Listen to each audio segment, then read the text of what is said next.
Chaque don compte pour nous aider à franchir avec succès cette période difficile. Financez TVL, maintenant. Financer TVL, c'est essentiel. Répondez à la campagne de dons en allant sur le site tvl.fr et en cliquant sur la rubrique Dons. Merci à tous.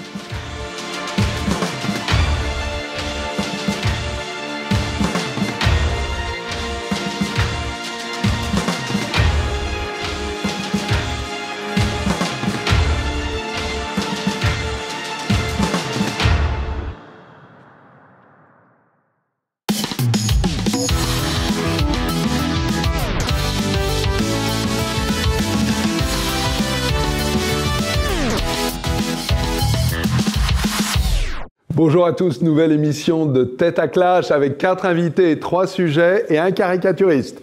Alors, invités dans l'ordre, Cyril Benassar, bonjour. Jacques Georges, François Martin et François de Voyer.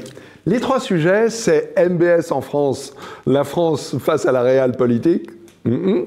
Deuxièmement, la deuxième conférence de reconstruction de l'Ukraine à Londres qui commence aujourd'hui. À quoi ça sert?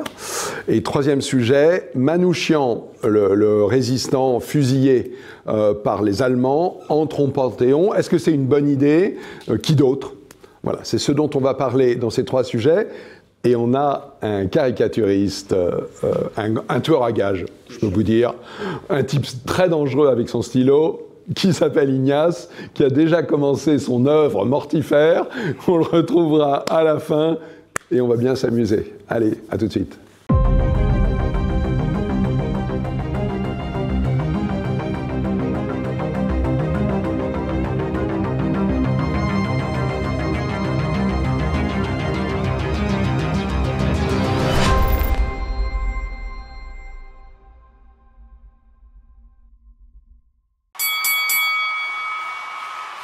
Alors, MBS, Mohammed Ben Salman, le prince héritier de l'Arabie Saoudite, le véritable dirigeant du pays, est à Paris pour une semaine. Ma question, c'est est-ce que c'est la conversion de la France à la réelle politique? Est-ce qu'on fait bien de serrer la main de ce redoutable individu? Ou est-ce qu'on devrait l'isoler, comme certains le pensent? Allez, c'est François Martin qui commence. Oui. Je reprends ta question, parce que la question précise, c'est les droits de l'homme, oui, mais pas tous les jours. Pas tout le temps. Ouais. Alors, moi, je reprends le mot les droits de l'homme, et je vais être un peu cash. Je pense que les droits de l'homme, c'est une connerie. En politique internationale, c'est un beau principe, mais ce sont des mains propres, mais on n'a pas de mains. En politique internationale, ce qui est important, c'est qui on a en face, qu'est-ce qu'il fait pour son pays, comment nous pouvons protéger nos propres intérêts. Je prends un exemple. Jamais on se serait adressé à Staline pour être notre allié à la Deuxième Guerre mondiale. Pourtant, il nous a sauvés au prix de 24 millions de morts. Donc s'il y a vraiment quelqu'un qui a été ultra utile, c'est Staline. Pourtant, les droits de l'homme et lui, ça faisait 3 ou 4. Hein. Pourtant, on dit que c'est même le tueur le plus devant Hitler. Bien sûr. En termes de nombre de morts mais bien sûr. Décidé par lui. En fait, je ne dis pas qu'en soi, en théorie, la philosophie des droits de l'homme est une mauvaise chose. Je dis que ce n'est pas praticable en politique internationale, où c'est vraiment le règne de la réalité. La réalité et l'équilibre des forces. Donc ça satisfait à Emmanuel Macron. Vous dites qu'il va dans le bon sens. Je dis qu'il va dans le bon sens parce qu'il est obligé de le faire, parce qu'il a besoin de pétrole, parce que sinon il se fait carrément harakiri. C'est pour ça qu'il le fait. Et qui fait face à ses opposants. Mais je dis que sur le principe, moi ça ne me choque pas. Je pense que Ben Salman est l'homme qu'il faut aujourd'hui à l'Arabie Saoudite, de par ce que je vois par ailleurs, pour sortir de ce pays que je connais bien, où j'ai été souvent, et qui est totalement confit dans le formant la cause des idéologues islamistes depuis des dizaines et des dizaines et des dizaines d'années. Oui, et s'il y a un homme qu'il faut... Un pays qui applique la peine de mort 7 fois plus depuis qu'MBS est au pouvoir, le bilan quand même de l'Arabie Saoudite, c'est pas brillant d'un point de vue des droits de l'homme. Je ne connais pas un seul dirigeant au monde, si on en cherche un, qui véritablement applique les droits de l'homme, et s'il les applique, à mon avis, il a 1 mois avant d'être assassiné ou d'être déposé. Bon. Donc c'est simple. Voilà. Ok, merci. Jacques Georges. C'est ma réponse. Merci François. Oui, moi je trouve ce commentaire excellent et je suis 100% d'accord. Mais je trouve que ce dirigeant est mieux qu'un droit de l'homiste. C'est un despote éclairé. Et c'est quelqu'un qui, objectivement pour nous, et même probablement pour son pays aussi, mais d'abord pour nous, est très utile. Je crois qu'il sert nos intérêts, je crois qu'il est essentiel, au contraire, d'appuyer ce genre d'homme d'État aujourd'hui. Il a une tâche difficile, il est courageux. Je ne sais pas à quoi ça mènera à long terme, probablement ça ne sera pas un chemin facile. En tout cas, notre tâche à nous, c'est de l'aider. En quoi nous est-il utile? Ça, je ne comprends pas. Ben, je pense que tout simplement, il va introduire dans l'islam un coin, enfin en tout cas dans l'islam traditionnel qui était l'apanage de l'Arabie saoudite, il va introduire une nouveauté, quelque chose de nouveau et de révolutionnaire qui sera, je pense, objectivement utile pour nous, je pense. Il va se rapprocher, non pas des droits de l'homme, mais quand même d'une conception plus moderne de la géopolitique. Voilà, on est loin de la démocratie. Hein. Et puis il y a une deuxième raison, c'est que quand on regarde les chiffres, nos chiffres de commerce extérieur, de déficits divers et variés, on n'a pas le choix. Hein. De toute façon, il faut faire des affaires avec les gens qui ont des sous et qui ont les moyens donc l'argent achète tout pour vous, Jacques-Jean? Non, je dirais pas. Je formule pas ça de cette manière-là. Je dirais simplement que nous n'avons pas les moyens aujourd'hui de faire du sentiment. Je crois qu'il faut faire du business avant de faire du sentiment et servir nos intérêts nationaux avant de faire la morale. Voilà, c'est ce que je pense. Cyril Benassar, est-ce que vous n'êtes pas étonné parce que il y a quelques années, je crois que l'assassinat de Jamal Khashoggi, ça a 5 ans. Il y a quelques années, MBS serait venu en France. Il y aurait eu des défilés dans les rues. Là, il n'y a presque rien. Il n'y a presque rien. Il y a quand même des protestations, des mouvements qui défendent les droits de l'homme. C'est-à-dire que moi, je dirais pas que les droits de l'homme, c'est une connerie. Je dirais que le droit de l'hommisme, oui. C'est-à-dire en faire une religion absolue qui écrase tout, oui, certes. Mais il faut quand même rester attaché à ce qui fait notre spécificité d'Occident et du monde libre, c'est quand même être attaché aux droits de l'homme et l'individu. Alors ça ne peut pas faire une politique, certes, mais Staline, on était en guerre, et là ça pose la question des alliances. Maintenant, là, est-ce qu'on est vraiment... est-ce que la nécessité et les intérêts de la France commandent qu'on le reçoive 10 jours qu'on le reçoive comme on le reçoit, alors que, par ailleurs, Giorgia Meloni, elle a été invitée à prendre le thé, mais on ne l'a pas gardée à dîner. Donc il y a quand même quelque chose qui pose un problème là-dessus. Vous pensez que les choix de Macron ne sont pas les bons, en fait? Je ne sais pas si les choix de... Peut-être que c'est dans l'intérêt de la France, mais à un moment, il faut quand même tempérer les intérêts de la France avec son honneur, avec ce qui fait qu'on sera digne de ce qu'on est, de notre histoire, de nos prétentions à être un monde éclairé, un monde attaché aux droits de l'homme. Et maintenant, ce qui se passe, c'est qu'il y a effectivement la politique étrangère, la politique internationale, mais ça déteint sur le monde des affaires. Et c'est comme ça qu'on se retrouve avec des équipes de football qui sont rachetées par le Qatar, par les Émirats Unis, on voit toute une jeunesse pratiquement qui défile avec des t-shirts, des maillots de foot, Fly Emirates, Qatar Airways. Ça déteint là-dessus.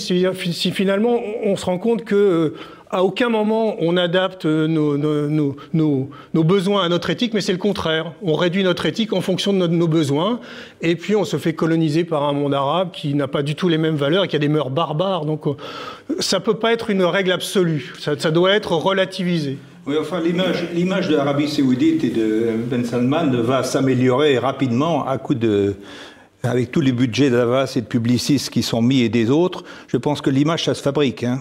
Donc... il ne faut pas non plus attacher ça à plus d'importance que ça en a. Hein. François de Voyer. Essentiel, diplomatie morale ou réelle politique. Je crois qu'effectivement, on ne peut pas échapper à la réelle politique en réalité. Enfin, la diplomatie morale est une forme de réelle politique que les Américains savent très bien utiliser, d'ailleurs, quand ça les arrange. Il faut avouer que Emmanuel Macron a été cohérent avec MBS, puisqu'il n'a jamais cherché à le mettre au banc de la communauté internationale, contrairement à Biden, qui a essayé, après l'affaire Khashoggi, vous vous souvenez, ce journaliste qui a été torturé, démembré, enfin, il faut quand même le dire, il a été sorti de l'ambassade en morceaux. C'est un des chefs des frères musulmans. Enfin, dans tous les cas, pardon, c'est absolument inacceptable et dégueulasse. Et dans le même temps, il ne faut pas oublier la guerre au Yémen, parce que nous, on n'est ni diplomate, ni président de la République. On peut tout de même dire que ces centaines de milliers de morts, parce qu'on en est à ce chiffre tout de même, sont absolument ignobles, avec des armes par ailleurs françaises. Donc la réelle politique, on est en plein dedans, il n'y a pas de problème.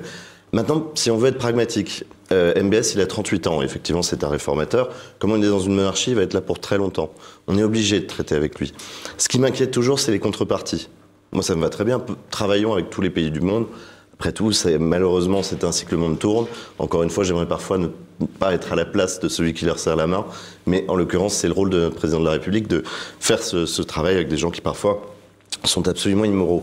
Et ce qui m'inquiète, c'est que j'ai peur qu'on se fasse effectivement avoir dans ce marché qui peut devenir un marché de dupes, c'est que je ne vois pas ce qu'on aura en échange. Si on fait ce qui s'est passé ces dernières années avec le Qatar ou l'Arabie Saoudite, ces pays vont surtout financer les musulmans de France et les monter contre la République française et contre ses règles. C'est bien ça qui m'inquiète et qu'il faut observer de près. Parce que ce n'est pas parce qu'il est, entre guillemets, réformateur pour l'Arabie Saoudite qu'il n'est pas pleinement et entièrement musulman et qu'il n'a pas en tête uniquement et seulement le rayonnement de l'islam dans le monde. Ça reste le souverain du pays où est la Mecque, où est littéralement le cœur de l'islam. Donc moi j'ai peur qu'on arrive, une fois de plus, naïvement à la table des négociations. D'autant que, je ne sais pas si vous arrivez à lister les grandes réformes en matière de libéralisation du régime, mais moi, à part les femmes qui ont le droit de conduire une voiture, je n'ai pas saisi grand-chose.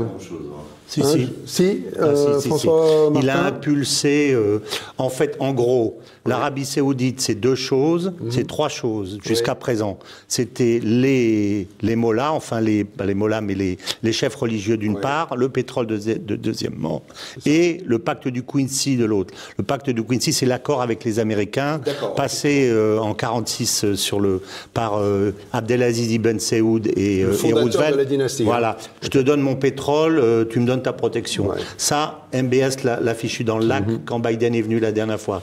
Je ne rentre pas dans les détails.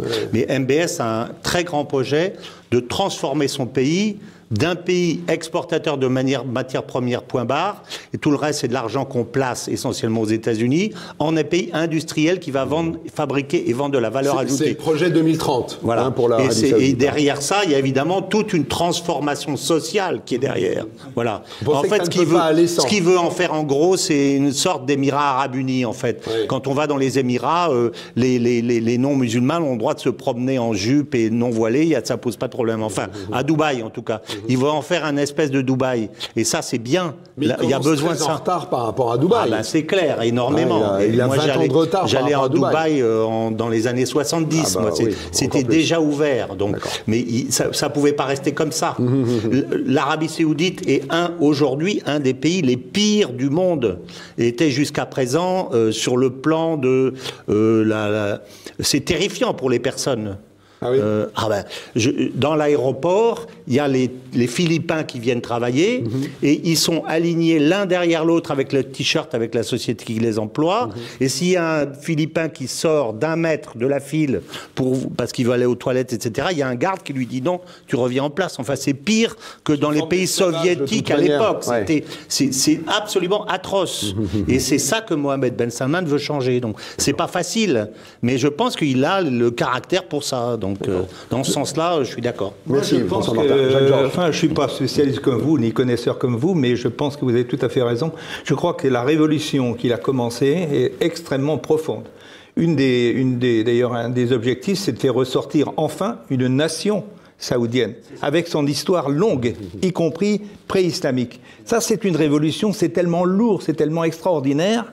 C'est tellement inespéré, même de notre point de vue à nous occidentaux. Je trouve que c'est pour ça, je pense que c'est une chance pour nous, cet homme. Je pense qu'il fait le bien de son pays, je le pense, je l'espère en tout cas le nôtre. Bah, écoutez, si on vous écoute, on va lui donner la Légion d'honneur et les palmes académiques. Mais réalisme. Oui, Cyril Benassar. Pas sans contrepartie, c'est-à-dire ils veulent tous préparer l'après-pétrole en réalité, et ils achètent de l'influence, ils se redorent le blason. Je pense que là, s'ils ont besoin du concours de l'Occident, c'est le moment d'avoir des exigences. Alors des exigences, pas sur ce qui se passe en Arabie Saoudite, parce que ça ne nous regarde pas, en revanche sur l'ingérence et sur le prosélytisme. C'est-à-dire qu'on pourrait mettre dans la balance le fait qu'il arrête de se mêler des affaires françaises, de financer des mosquées, et pire, de financer des mouvements terroristes. Là, peut-être qu'on peut avoir un rôle à jouer...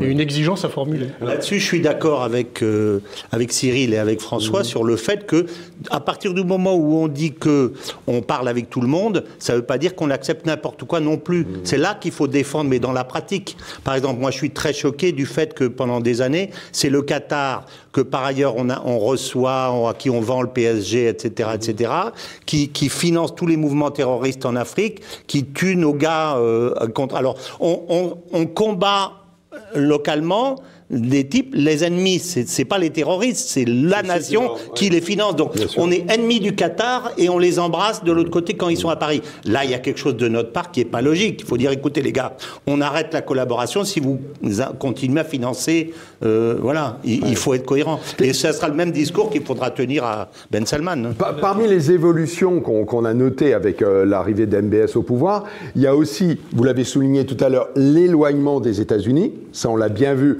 avec l'accueil très glacial qu'il a fait à Biden, qui était venu le voir pour en fait le remettre dans le rang. Donc, il a refusé. Il est venu le voir pour lui demander d'augmenter les quotas de pétrole. Voilà, il a dit non, je vais les diminuer. Et à ce propos, on voit aussi qu'il a une position intermédiaire avec la Russie, puisqu'il est en train de faire jouer les cours du pétrole qui vont contre les intérêts de la Russie. Donc pour les intérêts de la Russie, puisqu'il baisse, il a baissé le quota pour maintenir les prix. Donc ça rend service aux Russes. Oui, sauf qu'en réalité, il ne le fait pas assez. Et globalement, les prix sont en train de tomber, ce qui est contre les intérêts de la Russie. Continuer. D'accord. À court terme. Qu'est-ce que vous pensez de cette position intermédiaire qu'il est en train de prendre, sachant par exemple qu'il a invité Zelensky à une conférence de la Ligue arabe? Oui, je pense qu'il n'a pas du tout une position intermédiaire. La meilleure preuve, c'est qu'il y avait un autre principe absolu qui était le fait que le dollar, que le pétrole soit payé en dollars. Ce qui était la base de la puissance américaine, c'est le pétrodollar. Bon, il a été le premier à dire « j'accepte d'être payé en yuan ». Donc il a brisé le monopole du pétrodollar. Et ça, c'est gigantesque en termes de géopolitique. Parce que le monopole américain est terminé. Donc il s'est rangé absolument du côté... Très majoritaire, le paiement en dollars. Hein. Non, le paiement en yuan, il y a 2 mois, en février, la totalité des paiements en yuan a dépassé le montant des paiements en dollars. Pour le pétrole D'une façon générale. D'une façon générale. Ah oui, oui. Si. Bon, si. Quelles sont vos sources pour dire ça? Parce que je peux les retrouver facilement. Ok, ça me paraît très étonnant. Je suis étonné aussi, mais il y a beaucoup de paiements en yuan aujourd'hui. Jacques Georges et François. En tout cas, il exerce une influence positive dans ce sens, c'est-à-dire un début de dédollarisation. Et ça, je pense que ça, objectivement, pour nous Européens, c'est plutôt positif. En plus, comme nous sommes masochistement privés de pétrole russe et de gaz russe, il est quand même utile, opportun et prudent d'être copain avec ceux qui en ont, par ailleurs. Sachant que c'est aussi un disrupteur dans d'autres... On l'a vu avec le football, récemment, comment s'appelle-t-il le joueur américain? Ronaldo et Benzema. Oui, Benzema. Il y a même... N'Guélé, son nom, mais un des héros de la Coupe du Monde français, qui vient de signer pour aller prendre une retraite assez heureuse et en centaines, et dont les paiements, les salaires, c'est des centaines de millions d'euros. C'est Karim Benzema, non? Karim Benzema et N'Golo Kanté, voilà, j'y arrive. Il reste un an, ils s'en vont en général. Ouais, là c'est des contrats de 2-3 ans. François Devoyer. Je ne suis pas très rassuré à l'idée que ce soit l'Arabie Saoudite qui soit le pivot futur des relations internationales. Effectivement, ils ont une situation géographique parfaite, frontière de 3 continents. Ils ont des moyens financiers colossaux et ils profitent bien sûr donc du conflit entre l'Ukraine et la Russie pour se positionner dans la relation internationale. Il faut tout de même se souvenir, j'y retourne, mais que le but de l'Arabie Saoudite, c'est d'islamiser. Il y a l'objectif immédiat dont certains se réjouissent. L'objectif à terme, pour eux, il est très clair, c'est une conquête culturelle. Vous pensez et c'est parfaitement limpide. C'est un invariant Bien sûr, et il n'y a que la vieille Europe pour ne plus avoir ce genre d'objectif. C'est-à-dire que nous n'avons plus d'objectif de puissance. Mais la volonté de puissance de l'Arabie Saoudite et de ses voisins d'ailleurs, elle est très claire. Donc je pense que ce serait un peu naïf de se réjouir que l'Arabie Saoudite sorte de sa tutelle. C'est pas contradictoire, encore une fois. On appelle libéralisation le fait que les femmes conduisent. Je veux dire, ça va rester une société parfaitement musulmane, traditionnelle. Il n'y aura aucune évolution là-dessus, comme dans les pays voisins d'ailleurs. Bah, je vous le souhaite. Cyril Benassa. Oui, et qui a vocation effectivement à répandre l'islam dans le monde par tous les moyens d'influence dont il dispose. Maintenant, le fait qu'il brise un peu l'hégémonie et l'influence américaine pour se mettre entre les mains des Chinois, ça ne me rassure pas non plus, quoi. Si on doit compter sur une alliance Arabie Saoudite. Chinois, mais ils sont plus entre les mains des Américains.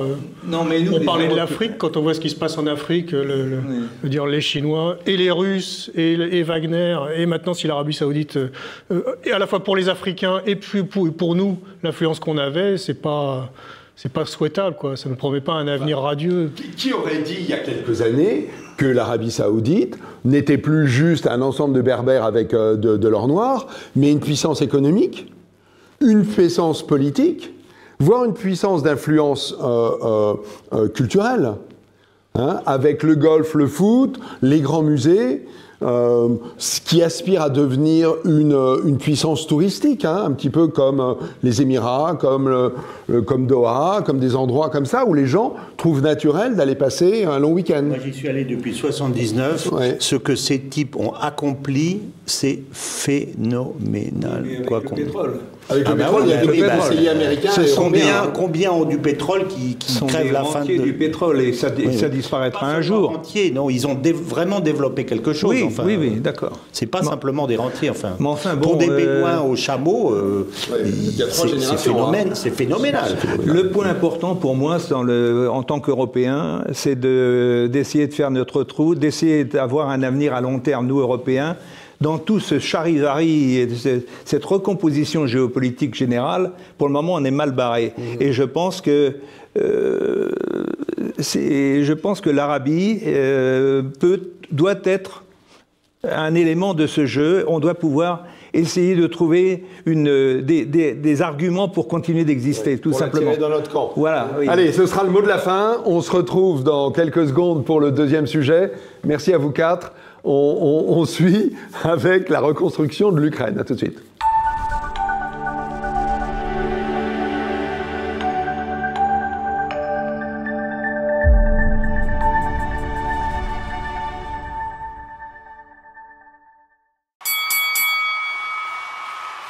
Alors que commence la deuxième conférence de reconstruction de l'Ukraine. Je dois vous dire que la première m'avait échappé, mais la deuxième, elle a lieu à partir d'aujourd'hui et demain à Londres. Elle réunit 60 pays, des dirigeants, des premiers ministres, les dirigeants de l'Europe, entre autres. La question, c'est qui va financer et est-ce qu'il est opportun d'envisager la reconstruction d'un pays qui est toujours en guerre? Et je cède la parole à Jacques Georges. Jacques. Pour moi, la première question, avant même de savoir, c'est quelle Ukraine? Quel sera à quoi ressemblera l'Ukraine du futur? Ça m'étonnerait que ce soit l'Ukraine d'avant les événements. Ça m'étonnerait beaucoup. Vous parlez des frontières géographiques? Absolument. Ou de la politique? Absolument, absolument, parce que le chiffrage dépend évidemment beaucoup de la géographie de la future Ukraine, puisque beaucoup des terres qui sont vendiquées par la Russie sont les plus endommagées. Hein. Donc je pense que la Russie financera son propre relèvement si elle a incorporé s'il y a des accords de paix qui un jour voilà. Donc la première question, c'est de savoir quelle Ukraine. Et pour le moment, bien malin celui qui saura répondre. La deuxième question, c'est combien, évidemment. Bon, je sais qu'il y a des chiffrages qui circulent. Moi, j'ai lu récemment 750 milliards, c'est 2 fois le budget français, c'est quand même pas rien. On dit 1000 milliards. Oui. Entre 400 et 1000 milliards. Oui. Et encore, j'ai envie de dire, comme disent les Américains, and counting. Bon, c'est-à-dire qu'au fur et à mesure que la guerre se continue, ça coûte plus cher. Une autre question, c'est comment ? Vu la taille du budget, je pense que les budgets publics n'y suffiront pas. Il va falloir mettre beaucoup de privé là-dedans, qui suppose des choix de société, des choix de vraiment fondamentaux. Voilà. Donc, et quand ? Quand ? Alors ça, quand, je pense que tout ça est c'est très bien de réfléchir, mais je crois que c'est pour le moment un petit peu prématuré. D'accord. Cyril ? Écoutez, Comment financer? Moi, j'ai lu qu'il y avait plusieurs pistes. Il y a notamment celle des avoirs russes qui sont gelés et qui pourraient être saisis. Et qui se chiffrent, d'après ce que j'ai lu, en centaines de milliards, entre ce qui est en France et en Angleterre, entre les avoirs des oligarques et puis les devises étrangères des trésors, en fait, de la nation russe. Il y a un problème, c'est qu'il va y avoir un problème juridique à résoudre. C'est-à-dire qu'au moment de la reconstruction... Moral aussi. Hein. Alors, oui, moral. Bon. Oui, parce que les avoirs gelés, c'est contre les principes même de l'économie de marché, c'est contre toute morale, etc. Donc ça, très discutable à mon avis. Il y a d'autres problèmes plus simples qui se posent, c'est qu'au moment de reconstruire le Koweït après l'invasion de l'Irak, on a pris l'argent du pétrole irakien. Mais ça, il a fallu l'aval du Conseil de sécurité. Or là, les Russes font partie du Conseil de sécurité de l'ONU. Donc forcément, ils opposeront leur veto. Mais l'Irak a fini de rembourser en 2022 seulement. Les frais. C'était l'État, c'était pas des particuliers. Non, c'était pas des particuliers. Mais maintenant, ce sont des particuliers. Oui. On parle. Alors effectivement, Jacques, vous parliez de l'opportunité. En fait, je vous annonce que ça a déjà commencé. Il y a déjà des sociétés, dont des sociétés françaises, mais pas seulement, qui travaillent sur la modélisation de reconstruction de ponts, qui sont déjà sur le terrain, en train de regarder comment faire et avec qui travailler. C'est la bonne question. C'est aussi est-ce qu'on va être capable dans cette reconstruction qui aura lieu de toute façon dans une Ukraine qui intégrera l'Union européenne, c'est une certitude. En tout cas la partie ouest, bref, ce qu'il restera après la guerre qui va sans doute durer, mais je veux dire ça c'est un fait certain. L'Europe a tout intérêt effectivement à participer à cette reconstruction. À quel point on sera capable d'y caser nos entreprises et nos intérêts. C'est-à-dire si une fois de plus on se contente de payer pour financer finalement l'industrie allemande et l'industrie italienne et surtout l'industrie américaine, je vois pas vraiment l'utilité de la reconstruction. On sait très bien, on parlait de morale et de réel politique tout à l'heure, on fait pas ça par bonté d'âme seulement. Si nous n'avions pas des intérêts forts pour l'Ukraine d'après, l'Ukraine qui intégrera l'Union européenne, l'Europe ne serait pas si intéressée à sa reconstruction. Il y a bien entendu une question d'influence. Ça nous ramène aussi tout de même cette histoire de reconstruction au tragique de la guerre. C'est-à-dire que quand même on est à plus de 800 000 logements, 30 000 km de route, 500 hôpitaux, 800 musées touchés. Je parle même pas des inondations abominables suite à l'explosion du barrage, des forêts entières sur le plan environnemental. C'est atroce. Je vais vous donner un exemple qui m'a toujours marqué, parce que je connais bien ce département. L'Aisne n'a récupéré ses habitants d'avant 14 qu'après les années 2000. C'est un pays, on peut y mettre tous les moyens qu'on veut, qui va être marqué par cette guerre atroce pour les décennies à venir. Et j'avoue que le fait que ce soit sur le sol européen, je pense, nous rend d'autant plus tragique cette affaire. Mais parfois, quand on est envolé dans les sujets géopolitiques, on oublie la souffrance quotidienne de ses habitants. Et j'espère que oui, la France sera parmi les premiers tout de même à venir en aide pour nos voisins européens. Sachant que le déminage seul dure des années et des années et fait des milliers de morts, alors que l'on croit qu'un champ est libre de mines et que le paysan commence à cultiver, boum, il saute sur une mine, et ça dure très très longtemps, sans parler des petits-enfants qui vont cueillir des champignons, hein, c'est terrible. Je ne crois pas du tout au discours que je viens d'entendre. Moi, je pense qu'il n'y aura pas un copec qui sera dépensé. Je pense que c'est de la gonflette médiatique. Il y a déjà eu plusieurs milliards qui ont été déjà envoyés. Je pense que c'est de la gonflette médiatique aujourd'hui. D'abord parce qu'on ne vend pas la peau de l'ours avant de l'avoir tué, c'est déjà le cas. Comme je le pense, aujourd'hui, il y a 2 jours, les Européens ont annoncé qu'ils n'avaient plus de munitions. D'accord ? Les Ukrainiens tirent 4000 obus par jour, les Russes en tirent 40 000. 40 000. Donc, pour moi, la victoire russe ne fait aucun doute. Ils attendent Ils attendent simplement qu'il n'y ait plus d'hommes et qu'il n'y ait plus de munitions en face. Et à ce moment-là, ils iront prendre ce qui les intéresse, c'est-à-dire la Novorossia, c'est-à-dire les 4 oblasts, plus le sud et Odessa. Et quand ils auront pris ça, tout ce qui est riche en Ukraine, ils l'auront pris. Donc à ce moment-là, il ne restera rien. Xavier Moreau dit dans une interview d'il y a 2 jours que les Européens et les Américains ne mettront pas un copec dans le reste le jour où ça ne les intéressera pas. Alors attends, vous avez François tous les jours.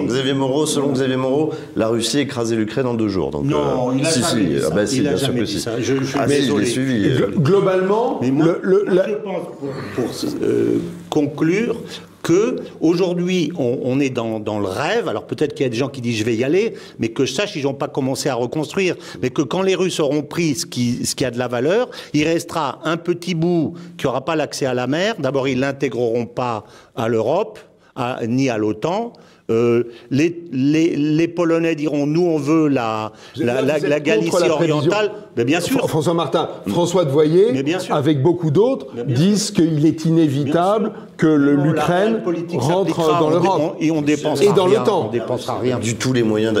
Ils n'ont pas été capables de prendre Kiev par surprise. Ils vont pas chercher. Mais D'autant que là, je sais qu'on est si on parle d'équilibre des forces, effectivement, les Russes ont plus de munitions et tirent plus, mais ils tirent plus mal, ils sont moins bien équipés. Ça, c'est ce qu'on dit, mais c'est pas oui, vrai. c'est ce qu'on dit, mais c'est ce que disent certains experts, c'est-à-dire que les canons fournis par la France, l'Angleterre sont plus performants et les Ukrainiens sont mieux formés, donc ils tirent moins. Ils tirent 40 000 obus par jour. Comment tu veux tirer 40 000 obus par jour avec une logistique qui ne fonctionne pas? Leur logistique est parfaite, c'est gigantesque comme quantité, donc c'est faux. Non, elle n'est pas parfaite, ils ont le nombre avec eux, mais ils n'ont pas la compétence et la formation des Ukrainiens. Qu'ils ont annexé en plus d'un an. Ça les intéresse pas. Que ça dure. Maintenant, je pense que sur l'opportunité, parce que je crois que c'était la question de départ, sur l'opportunité de la France de participer à cette conférence, je pense que c'est inévitable, qu'il en va, comme je disais tout à l'heure de l'ancien sujet, à la limite, quels que soient nos intérêts, il en va de notre honneur d'afficher notre soutien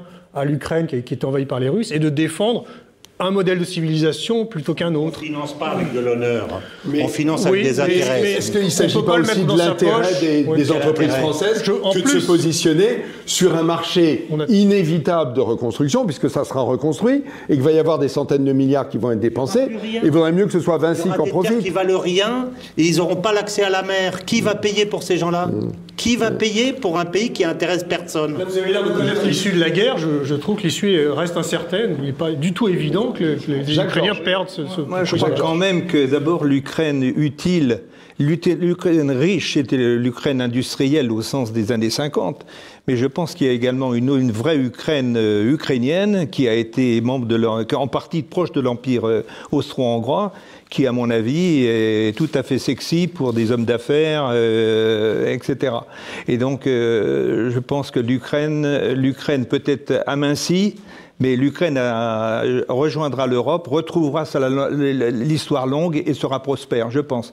Maintenant, du point de vue du chiffrage, puisque c'est un petit peu ça la question aussi, on dit 750 milliards. Bon, ça paraît énorme, etc. Mais ce sera financé par des capitaux privés essentiellement, et les ordres de grandeur ne sont pas si extraordinaires que ça. Quand vous pensez, regardez l'histoire de l'Allemagne en 1945, c'était pas 20% du territoire, c'était 100% du territoire.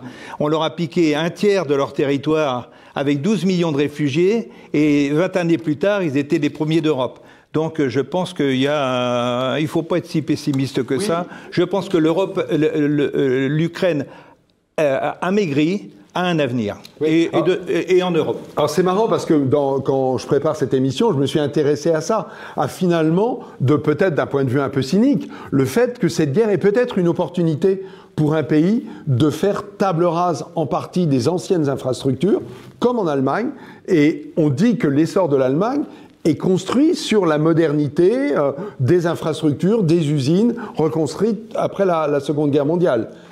Alors, je suis d'accord avec vous, à une limite près, c'est que l'Allemagne, après la Seconde Guerre mondiale, connaît un boom démographique considérable, là où et l'Ukraine et la Russie sont dans un état d'attrition démographique. Et ça, c'est tout de même dramatique.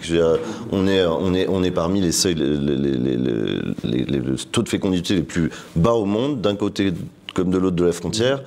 Moi, j'ai jamais vu beaucoup de reconstruction à un enfant par femme. Hein. Ça, c'est vrai que l'époque était au lendemain qui chantait. C'est ça. Et les lendemains, aujourd'hui, ne chantent plus du tout. L'Allemagne n'est pas privée de ses ressources énergétiques. Mais enfin, malgré tout, quand même, il y a quand même un problème d'ordre de grandeur. L'Allemagne, c'était un pays par terre, d'un mètre de haut, partout, avec un tiers de territoire piqué en plus. Donc, ils ont réussi quand même avec quelque chose d'extraordinaire dans un autre contexte. Je suis d'accord, mais je pense que moi, je suis quand même confiant dans la capacité des Ukrainiens de rejoindre l'Europe et d'être prospères. Sans base industrielle ni agricole. Comment vont-ils faire? Agricole, si. Sans base industrielle. Les terres agricoles, ce sont les terres que les Russes convoitent. Il n'y aura pas de terres agricoles, il n'y aura que Kiev, il y aura Lviv, et puis c'est tout. Aussi, les meilleures terres sont effectivement dans le bassin du Dniepr, c'est les terres noires, mais il y a aussi de très belles terres agricoles qui ressemblent d'ailleurs à ce qu'on trouve en Pologne, à l'ouest de l'Ukraine. En l'occurrence, d'ailleurs, si vous connaissez le Donbass, c'est pas une région qui fait rêver. Hein. C'est pas le tourisme qu'ils vont développer, en tout cas, c'est certain. Sachant qu'il y a aussi un gros problème de corruption en Ukraine, hein, qui était dans les classements des pays les plus corrompus, très très bien placé. C'est aussi peut-être l'occasion de se débarrasser de mauvaises pratiques pour rejoindre le camp occidental avec quand même des normes d'anticorruption qui sont élevées, même si on peut dire qu'elles sont insuffisantes, même ici. Je peux dire un mot là-dessus. Moi, pendant 25 ans de ma vie, j'ai fait ce qu'on appelle l'institution building, c'est-à-dire d'aider les États candidats à devenir membres de l'Union européenne. Bon, il y a je ne sais plus combien de chapitres, enfin c'est de l'ordre de 25 chapitres. Donc c'est ce que de demande de conformité, mise à niveau institutionnel, changement législatif et tout ce qu'on veut. Bon, là pour l'Ukraine. Là, je dois dire que je mesure un peu, parce que j'ai fait beaucoup de pays, mais je dois dire que pour l'Ukraine, là, je pense qu'il y a un gros chantier, un très, très gros chantier, surtout à cause de la corruption et de la mentalité ambiante. Là, je pense. Mais malgré tout, c'est incontournable et j'espère que ça va réussir. Voilà. Je le souhaite. Ce que vous dites en gros, c'est que vous espérez aussi que nos standards pour admettre un nouveau pays ne baissent pas pour faire une gracieuseté à l'Ukraine. On l'a fait déjà une fois avec la Roumanie et la Bulgarie, et aujourd'hui on n'en est pas encore remis. Hein. Bon. François Boyer et François Martin. Il y a un intérêt également. Il y a un intérêt géopolitique. Je vais aller très vite. Géopolitique aussi, on l'oublie, c'est que la Russie a beaucoup déçu en Crimée. La Russie avait promis énormément à la Crimée nouvellement russe. Et il y a une grande déception parce qu'économiquement, les Russes n'ont pas été au rendez-vous de la réunification ou de l'unification, peu importe.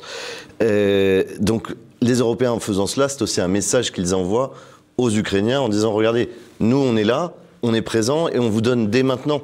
Donc ça participe grandement aussi à la séparation au cœur de la Russie, à la création finalement d'une nation ukrainienne qui n'existait pas avant cette guerre, ou relativement peu.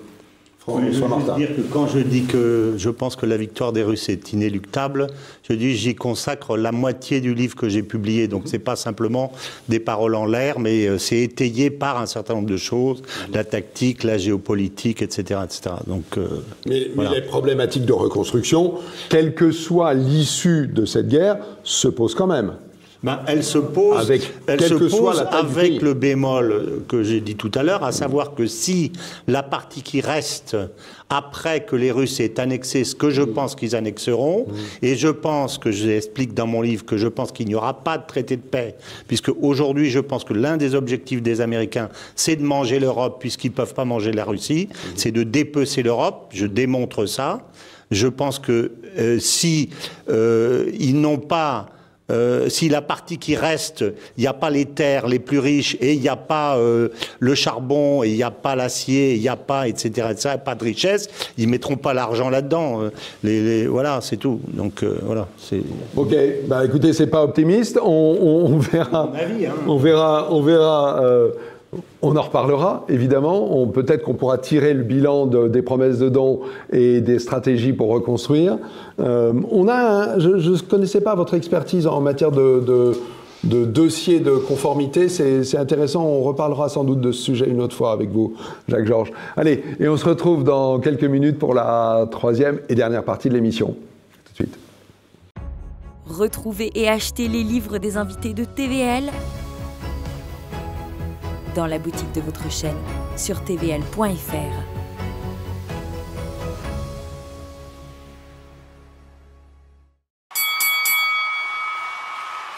Alors, l'entrée de Missak Manouchian au Panthéon vient d'être annoncée par l'Élysée. Cette entrée future est unanimement saluée en France. J'ai essayé de trouver des voix discordantes, je n'en ai guère trouvé. Je serais intéressé que vous me les signaliez éventuellement. Il me semble que par cette entrée, Emmanuel Macron continue l'œuvre de construction de récit national qu'il a entreprise avec ceux qu'il a fait entrer précédemment, Simone Veil, Maurice Genevoix, Joséphine Baker. Est-ce que vous pensez que c'est le bon chemin? Est-ce que vous pensez que Missak Manouchian et sa femme d'ailleurs, Mélinée, a sa place au Panthéon? Et puis si ce n'est pas le cas, est-ce que vous auriez d'autres candidats à proposer pour des panthéonisations futures? Cyril Benassar. Alors, pour les besoins de l'émission, j'ai relu la lettre que Manouchian a écrite la veille de son exécution. La lettre qui a inspiré le poème d'Aragon, dans lequel il dit... la fiche rouge, oui. Il s'adresse à sa femme en disant « Je veux que tu sois heureuse, que tu aies un enfant, je meurs sans haine en moi pour le peuple allemand ». Et cette lettre n'est pas signée Missak Manouchian, mais Michel Manouchian. Donc je trouve qu'il y a quelque chose d'intéressant là-dedans, le fait qu'on l'ait rebaptisé à son insu presque Missak, on lui a rendu son prénom arménien, alors que dans la lettre, il s'honore de faire partie de ces gens qui sont morts pour la France. Et je crois que derrière cette proposition de panthéonisation, on voit bien les grosses ficelles idéologiques derrière. C'est-à-dire que parmi les personnages français qui ont été proposés récemment, on a eu Verlaine et Rimbaud, mais pas tant pour leurs poèmes que pour le fait qu'ils étaient homosexuels. On a eu... C'était quand même des poètes exceptionnels. Évidemment, c'était des poètes exceptionnels, mais ça n'est pas ça qui était mis en avant, enfin, par une certaine gauche, une certaine... Oui. On voit bien que c'était ça qui leur valait la candidature à la panthéonisation. Il y a eu ça. On a eu aussi Alexandre Dumas à un moment, mais pas parce que c'était un grand romancier historique, c'est parce qu'il avait un quart d'origine noire. Il était un quart métis. A été panthéonisé, alors j'en ai fait la liste, c'est Chirac. Oui, mais je veux dire qu'il y a quand même un fond idéologique là-dedans qui vise à nous montrer que la France, finalement, elle n'appartient pas, même l'histoire de France n'appartient pas tellement aux Français, mais beaucoup aux étrangers. On voit ces offensives dans le cinéma. On a eu Indigène et puis le dernier film d'Omar Sy qui tente à nous montrer que finalement la guerre de 14, elle s'est faite avec les tirailleurs sénégalais, avec les combattants marocains. Mais ça vous dérange qu'on donne une place, parce que Missak Manouchian... Alors pas qu'on donne une place, mais veut dire que cette place-là, on la donne au nom du fait que la France a été faite par les étrangers. C'est un peu ça le récit national qu'on veut nous imposer. On finit par... Je veux dire, les jeunes générations finissent par penser qu'il n'y a que des Africains qui se sont battus sur le front en 14, alors que c'était 2% des combattants. Donc il y a cette grosse ficelle idéologique. Maintenant, je pense que c'est une très bonne idée de faire entrer Missak Manouchian au Panthéon, parce que ça peut ouvrir plusieurs débats. D'abord, le débat sur la chute du groupe Manouchian. Il y a eu toute une controverse historique là-dessus, en disant que le Parti communiste qui chapeautait la FTP-MOI, les frontières et partisans de la main-d'œuvre immigrée, a, vers la fin de la guerre, sentant que la libération était proche, a envoyé au casse-pipe ceux qu'elle voulait voir sacrifiés, voir tomber... Dans quel but ? Alors deux buts. D'abord, c'était parce qu'il y avait une espèce de rivalité entre la résistance des communistes et la résistance des gaullistes. Bien sûr. Et le Parti communiste voulait montrer que jusqu'au bout, les actes les plus spectaculaires et les actes de résistance les plus braves et les plus nombreux étaient dans leur escarcelle, dans leur camp, quoi. Alors que selon leur récit, selon leur récit, les gaullistes attendaient l'arrivée des Américains. Donc il y a eu ça. Il y a eu aussi une controverse à l'intérieur même du Parti communiste en disant que finalement il a été donné à la Gestapo, ce qui révélé assez faux en fait. Le personnage qui a été accusé d'avoir donné Manouchian est reparti en Roumanie pendant de nombreuses années, puis quand il est revenu dans les années 80, il a apporté des témoignages qui ont été validés par les historiens en montrant que pas du tout, c'était beaucoup plus simple que ça. C'était un membre du groupe qui s'appelait Joseph Davidovich qui a été chopé par la Gestapo, on l'a torturé, on a menacé de torturer et de tuer sa femme, et il a craqué, et il a donné tout le monde. Maintenant, je pense que ça peut aussi ouvrir un autre débat, c'est qu'il y a un peu un piège qui pourrait être tendu à la droite là-dessus. C'est-à-dire que la moindre réserve émise pourrait vouloir dire que finalement, on ne veut pas des étrangers. Quels qu'ils soient, on ne veut pas des étrangers au Panthéon. Et que ça relèverait de réflexes racistes et xénophobes qui dit que voilà, les étrangers n'ont rien à faire dans l'histoire de France et dans le récit national. Est-ce qu'il n'y a pas aussi, de la part de Macron, un coup à droite, Simone Veil, un coup à gauche, Manouchian et finalement une volonté de réconcilier la France avec ses extrêmes ou avec toutes ses composantes. Oui, peut-être, mais enfin, je veux dire que je reviens. Le piège qui est tendu à la droite, c'est que la moindre réserve voudrait dire ça, quoi. Alors qu'en réalité, ça n'est pas ça. Juste un mot pour terminer. Moi, je pense que ça pourrait être l'occasion de mettre en évidence, en valeur, le contraste qui existe entre les immigrés qui ont composé le groupe Manouchian, qui étaient des Juifs de l'Est, des Italiens, des Espagnols qui avaient fui le franquisme et qui se battaient pour la France et qui sont morts pour la France. Et de montrer le contraste qu'il y a entre certains enfants d'immigrés aujourd'hui qui, eux, déchirent leurs papiers d'identité, partent en Syrie et prennent les armes contre la France. Donc l'idée que ceux qui seraient opposés à ça seraient des xénophobes de toujours pourrait être démenti par ce contraste-là. En réalité, je veux dire, il y a une certaine famille politique n'est pas hostile à l'immigration en soi pour tout et pour toujours, mais à la nature de cette immigration aujourd'hui, qui compte parmi ses enfants des gens qui prennent les armes contre la France. Moi, je suis choqué par ce que tu dis quand tu parles de réconciliation. Ce que montre Cyril, c'est exactement le contraire. Il faut mettre du sel sur les plaies. C'est ça qu'il est en train de faire. Moi, c'est pas Manouchian qui me choque, c'est cette espèce de démarche et ces espèces de calculs sordides qui consistent à dire, si tu regardes l'affiche rouge, il est dit Manouchian, ce salaud d'étranger qui détruit les Français. Donc le but de ça, c'est de prendre à revers les Français en disant effectivement, si vous êtes contre, c'est que vous êtes un salaud, vous êtes un fasciste. C'est ça qu'il y a derrière. De Macron, c'est ça? C'est de diviser, mais bien sûr. Regarde le musée de l'immigration avec Louis XIV. On dit ah ben regardez, heureusement que les étrangers sont là pour être les rois de France. Tu te souviens de cette affiche? Tu l'as vue, tout le monde l'a vue.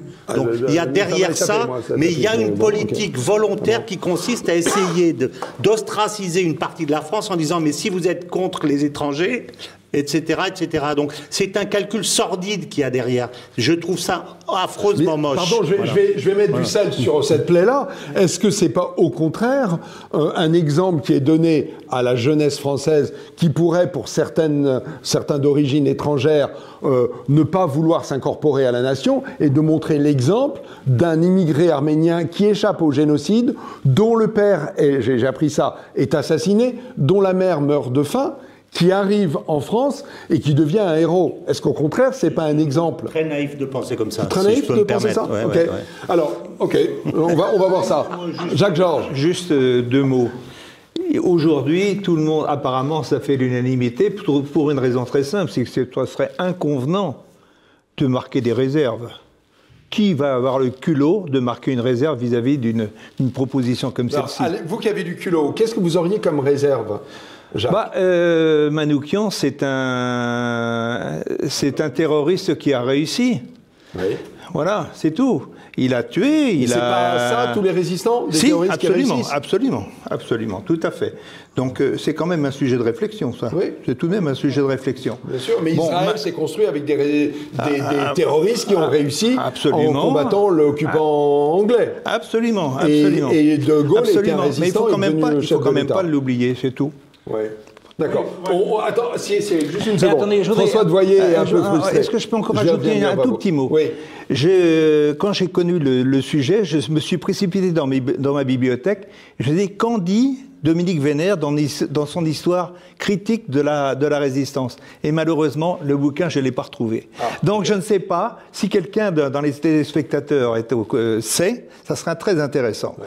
Qu'en disait Dominique Vénère, qui pour moi est une référence, quelle était la position de Dominique Vénère sur ce sujet? Je n'en sais rien. Je ne sais pas si quelqu'un ici le sait. Non, mais il y a une position critique en revanche qui est Il y a une position critique, oui, justement. Vous gardez ça, vous gardez cette cartouche-là, et je cède la parole à François Devoyer. François. Je rejoins largement ce que disait Cyril au départ, très intéressant sur le prénom. Effectivement, ça m'a frappé quand j'ai relu la lettre de Manouchian.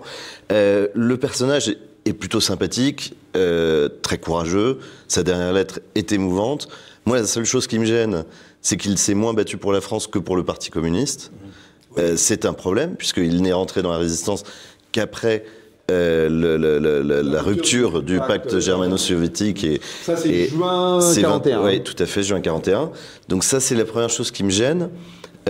Encore une fois, ça a été très apaisant.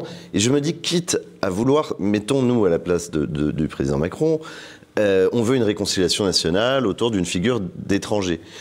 Dans ce cas, je serais plus séduit, alors que c'est peut-être pas, par un prince géorgien. Il est né prince en Géorgie. Il a été chassé par les Russes blancs, Dimitri Amilakvari. Son nom est difficile à prononcer, c'est peut-être le problème. Mais... Et cet homme s'engage dans la Légion étrangère. Il en devient un des plus courageux exemples. Il va être envoyé dès 40 en Norvège. Donc, pour combattre les Allemands avant tout le monde, dès le mois de mai, avril-mai 40, et puis 39, pardon. Oui, 39. Oh, j'ai un doute. Non, 40, c'est ça. Et ensuite, il fait toutes les batailles de la France libre, qu'il rejoint en prenant des risques incroyables. Il va mourir à El Alamein en déclarant que c'est ce que peut faire un étranger. C'est pour montrer sa reconnaissance à la France, c'est de verser son sang. Là, je trouve que c'est une figure absolument parfaite d'un bout à l'autre, d'un exilé qui sait. Ce serait mon candidat, quitte à choisir effectivement la figure de l'étranger. Prenons quelqu'un qui a été se sacrifier pour la France et non pas pour ses propres idées, ce qui reste glorieux, hein, c'est pas du tout une critique de Manouchian. J'admire toujours ceux qui sont capables de se sacrifier pour des grands principes. Surtout avec cette grandeur dans ce texte, la veille de l'exécution. Aucun doute sur c'est un motif d'élévation spirituelle, il me semble, de lire cette lettre. Hein. Mais effectivement, je trouve que ce Géorgien d'origine, mort français, dans les sables du désert, Dimitri Amilakvari. C'est difficile à prononcer, né en 1906, mort en 42, dans les sables du désert pour la France. J'ai bien noté ce que vous voulez dire, mais pendant qu'on y est, est-ce que vous auriez des candidats à panthéoniser? Non. Personne. François Martin, vous n'avez pas bossé. Je veux dire, après, on est dans l'inflation de la panthéonisation et dans la réutilisation et dans l'instrumentalisation de ce pauvre Panthéon qu'il faut qu'on laisse à sa place avec ses gloires du passé. Oui, enfin, souvent. Et entre nous, si vous regardez la liste des panthéonisés en dehors des récents, vous ne les connaissez pas, hein. C'est d'obscures personnalités. Il me semble qu'en panthéonisant Pierre et Marie Curie, Condorcet, il y a quand même un peu de progrès, non? Oui, mais bon... Maurice Genevoix, c'est quand même pas rien. On voit tellement dans cette affaire-là en question, et moi, ce qui m'a frappé, c'est encore une fois quand j'ai vu l'affiche, parce que l'affiche dit tout de l'idée sous-jacente. On voit l'affiche rouge, l'affiche où on les voit, et où où on voit ces salauds qui détruisent, ces salauds d'étrangers qui détruisent la France. C'est un message envoyé aux Français qui critiquent l'immigration pour dire vous êtes des fascistes. C'est limpide quand on voit l'affiche, donc c'est moche. Voilà, le projet politique qu'il y a derrière, c'est pas l'homme n'est pas en cause, c'est le projet politique qui est derrière que je trouve moche. Cyril Benassar, est-ce que d'abord vous avez un candidat dans panthéonisation? Non, je n'ai pas de candidat, je n'ai pas pensé à quelqu'un, mais effectivement il y a deux controverses. Il y a l'idée que les communistes ne sont entrés en résistance en 1941 qu'avec le feu vert du Kremlin, c'est-à-dire après la rupture du pacte germano-soviétique.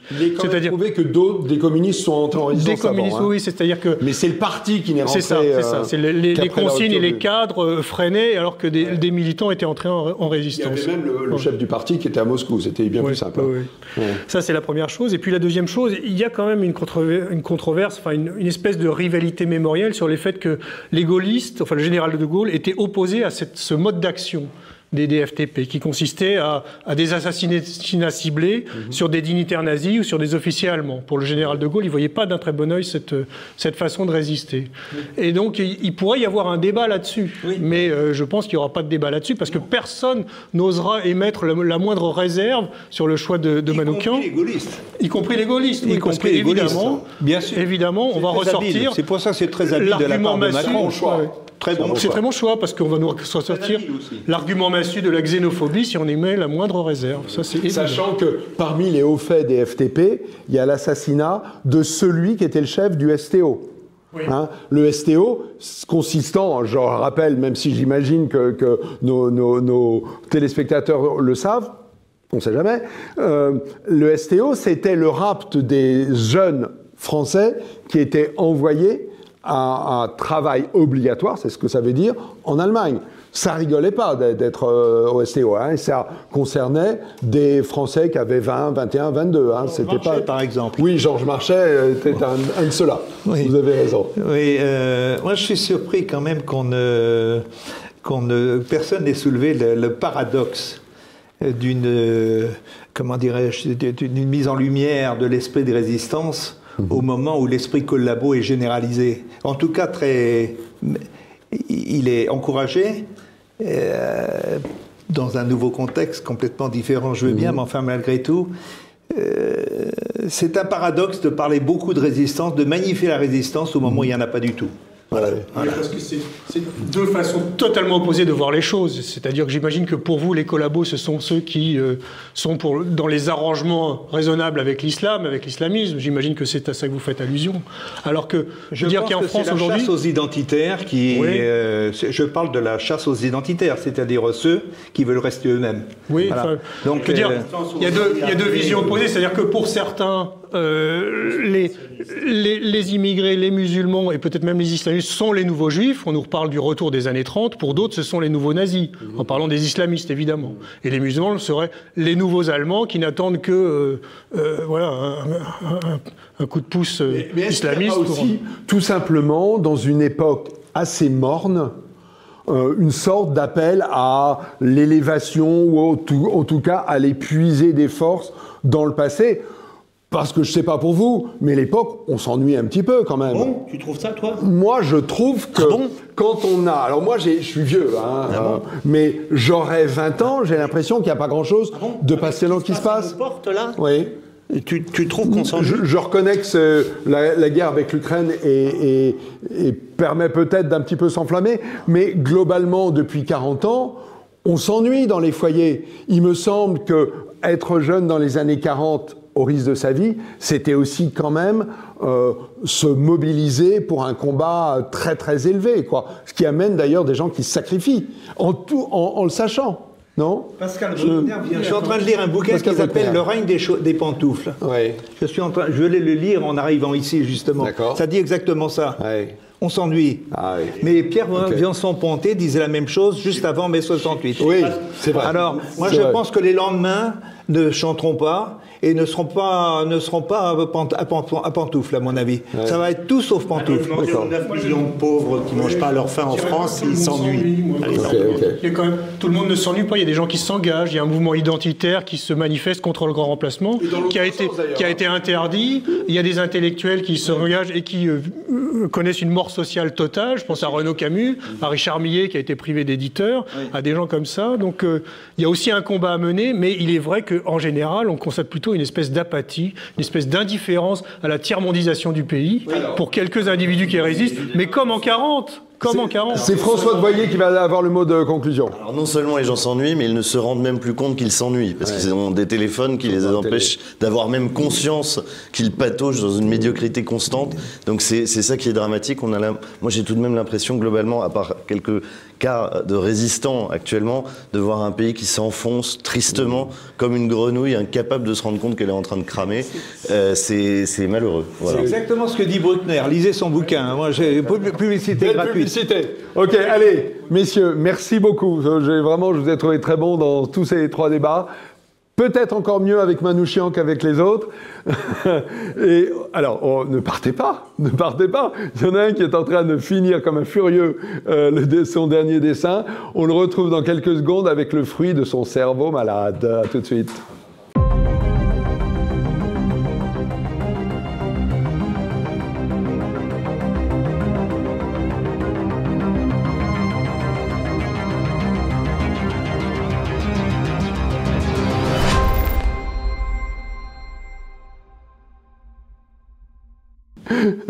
Le fou derrière son stylo a encore sévi. François de Voyer, pour la réelle politique avec MBS, à condition que ça ne se mue pas en halal politique. Oui, bien vu François, excellent Ignace.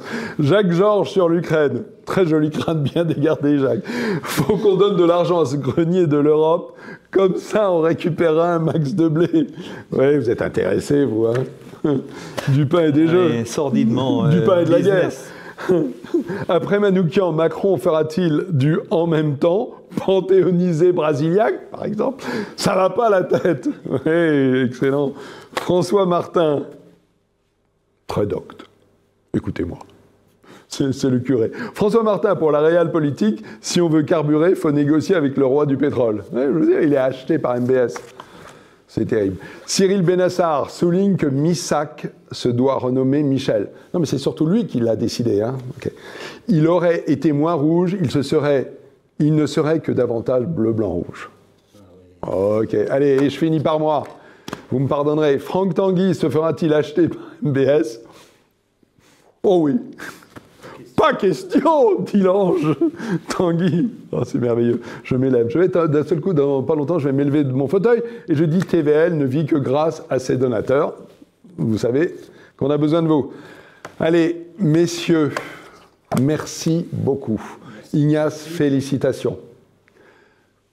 Et on se retrouve dans 15 jours. On peut compter sur l'actualité pour avoir beaucoup bougé. Et vous connaissez ma devise, ma recommandation, faites des enfants.